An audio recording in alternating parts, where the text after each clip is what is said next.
사도신경. 전능하사 천지를 만드신 하나님 아버지를 내가 믿사오며 그 외아들 우리 주 예수 그리스도를 믿사오니 이는 성령으로 잉태하사 동정녀 마리아에게 나시고 본디오 빌라도에게 고난을 받으사 십자가에 못 박혀 죽으시고 장사한 지 사흘 만에 죽은 자 가운데서 다시 살아나시며 하늘에 오르사 전능하신 하나님 우편에 앉아 계시다가 저리로서 산자와 죽은 자를 심판하러 오시리라. 성령을 믿사오며 거룩한 공예와 성도가 서로 교통하는 것과 죄를 사하여 주시는 것과 몸이 다시 사는 것과 영원히 사는 것을 믿사옵나이다. 아멘.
안녕하세요. 비엔나 장로교회 청소년 여러분, 오늘 베드로전서 1장 3절부터 9절의 말씀을 가지고 하나님의 말씀을 증거해 보겠습니다. 오늘 제목은 산소망을 가진 그 나그네입니다. 이 나그네라는 말 들어봤어요?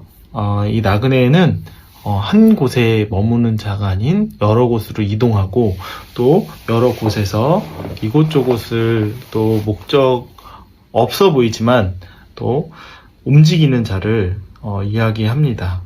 사실 이 땅을 사는 많은 기독교인들을 하나님께서는 나그네라고 이야기를 해요. 이게 참 잘 안 와닿을 수도 있지만 그래도 우리 친구들은 잘 알아들이라 믿어요. 왜냐면 목사님도 유학을 해보고 또 외국 생활을 해봤지만 가끔 이런 생각을 들 때가 있어요. 나는 한국인인데 왜 이렇게 다른 민족과 인종들과 이렇게 살아가고 있을까라는 생각을 하며 살아갈 때가 있었습니다. 그러면서 여기도 낄 수 없을 때가 있었고 저기도 끼기가 어려운 시절이 있었던 것 같아요. 그런 어려움 속에서 하나님께 많이 기도했었던 날들이 있는 것 같아요. 나그네는 그런 의미입니다. 한마디로 이곳저곳에도 잘 낄 수 없다라는 의미를 담긴 단어입니다. 근데 되게 슬프죠. 우리 목사님 꼭 그리스도인은 나그네로 살아야 합니까? 라고 이야기를 하는데 성경은 나그네로 살라고 해요. 오늘 말씀은 굉장히 중요한 것 같아요. 저는 오늘 말씀을 가장 중요하게 놓고 우리 친구들에게 전하고 싶어요. 우리 친구들의 정체성은 어떻습니까? 우리 정체성이란 말 알아요? Who am I? 라는 뜻이거든요. 나는 누구인가? 라는 거예요. 나는 한국인이에요? 나는 오스트리아인이에요? 대답하기 힘들죠. 나는 오스트리아에 살고 있는 한국인입니다. 아니면 나는 오스트리아인입니다. 이렇게 이야기를 하는데 둘 다 맞지만 틀려요. 사실 우리는, 목사님은 대한민국 국적을 갖고 있기 때문에 대한민국 사람이라고 이야기하지만 그것은 제 진짜 정체성은 아니라고 생각을 해요. 왜냐면 나는 하나님의 자녀로서 하나님의 나라에 속한 사람이라고 생각하며 살아가고 있어요. 이것은 정말 진실한 고백입니다. 사실 그렇지 않으면 이 땅을 살아가는 게 굉장히 슬플 때가 있어요. 인종차별이라는 단어가 있죠. 어떤 인종이, 어떤 백인이 우월하다, 어떤 사람들이 우월하다, 이런 말들이 다 틀리지만 이 땅에는 그런 말들이 존재하고 그런 말들을 가운데 상처를 입고 살 때가 많아요. 즉 우리는 이런 사람이라고 생각할 때 그 집단에서, 혹 예를 들면 내가 사랑하는 대한민국이 나를 한국인으로 알아주지 않을 때, 그럴 때도 있어요. 또 내가 사랑하는 오스트리아가 나를 오스트리아인으로 대접해주지 않을 때가 있습니다. 그럴 때 우리는 굉장히 슬퍼지고 굉장히 어찌 보면 낙심하게 되는데, 성경은 그러지 말라고 이미 그것들, 우리가 겪어야 될 것들을 이미 알고 너희들은 산소망을 가진 나그네라고 이야기합니다. 즉 이 땅에 속했지만 이 땅에 속하지 않고 하나님 나라를 바라보며 교회와 공동체를 이루어가는 사람들이라고 이야기해요. 그러나 이것은 나는 여기도 속하지 않았어, 세금도 안 낼 거야, 또 이 나라 사랑하지도 않아, 이런 의미가 아니에요. 이 땅을 열심히 살아가지만 우리의 본향, 또 우리가 가는 나라는 하나님의 나라라는 것을 인식하고 사는 사람들을 이야기하는 것입니다. 그럼 여기서 산 소망이 뭘까요? 죽은 소망이라는 것도 있겠죠? 죽은 소망은 뭘까요? 내가 꿈꾸는데 그 꿈이 이루어지지 않는다라는 게 죽은 소망이에요. 목사님에게 죽은 소망이라고 하면 어떤 게 있을까요? 나는 백만장자가 돼야지. 목사님의 이렇게 소명 가운데는 백만장자의 그러한 소망은 있을 수가 없습니다. 마찬가지로 우리 친구들이 살아가는데 혹시 내가 지금 소망을 붙잡고 있는, 내가 이것만 있으면 되게 행복할 것 같아 라고 하는 게 산소망인지를 체크를 해봐야 돼요. 산소망을 가진 나그네예요.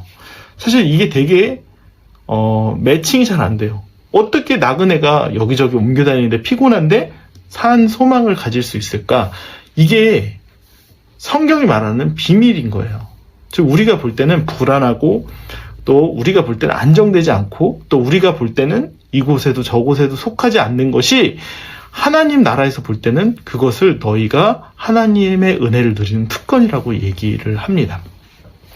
그래서 참 아이러니하고 지금은 이해할 수 없는 게, 어른들이 이야기하는 거가 이게 있죠. 고난은 복이 된다라는 이야기가 있습니다. 즉 나에게 아픔은 약이 되고 날 성장하게 하는 어떠한 동력원이 된다, 이런 이야기예요. 왜 이런 이야기를 할까요? 우리가 예수님의 십자가, 교회는 다 십자가 있죠. 십자가는 사실 로마 시대에 있던 처형대입니다. 사형을 시키는, 범죄자를 사형시키는 그 도구예요. 근데 왜 이걸 붙잡고 우리가 여기에 소망이 있다 이야기할까요? 왜냐하면 예수님이 이곳에 이 사형대에서 죽어주셔서, 내가 나 대신 죽으셔서 내게 하나님 예수님의 의가 전달되어 내가 더 이상 죄인이 아닌 의인으로 하나님 앞에 설 수 있기 때문이에요. 그와 마찬가지입니다.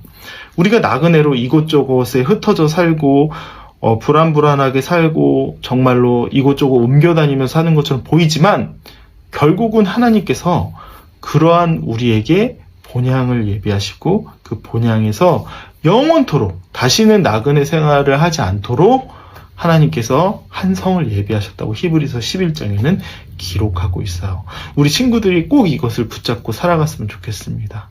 어느 날 내가 소속할 것이 없다. 또 나를 좋아해 주는 사람이 많이 없다. 걱정할 필요가 없어요. 성경을 이야기하고 성경에서 나오는 사람들은 다 어딘가에 소속감이 없었던 사람들이에요. 그게 굉장히 목사님은 되게 위로를 받았던 성경 구절과 인물들이 많습니다. 우리 친구들도 마찬가지예요. 예수님도 마찬가지였어요. 예수님도 유대인의 또 다윗의 후손, 다윗의 자손으로 태어났지만 유대인이 오면 핍박했고 제자들도 배신했지만 가장 사랑하는 자, 하나님께서 가장 기뻐하시는 자로 역임을 받으면서 살아갔어요. 그렇기에 그 예수님이 우리의 삶을 아시고 동행한다는 의미입니다. 그렇기에 우리 친구들이 산소망을 가진 나그네일지라도 예수님과 동행하며 그 복된 인생길을 걸을 수 있도록 주님의 이름으로 축원드립니다. 기도하겠습니다.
주기도문. 하늘에 계신 우리 아버지여, 이름이 거룩히 여김을 받으시오며 나라가 임하시오며 뜻이 하늘에서 이루어진 것 같이 땅에서도 이루어지이다. 오늘 우리에게 일용할 양식을 주시옵고 우리가 우리에게 죄 지은 자를 사하여 준 것 같이 우리 죄를 사하여 주시옵고 우리를 시험에 들게 하지 마시옵고 다만 악에서 구하시옵소서. 나라와 권세와 영광이 아버지께 영원히 있사옵나이다. 아멘.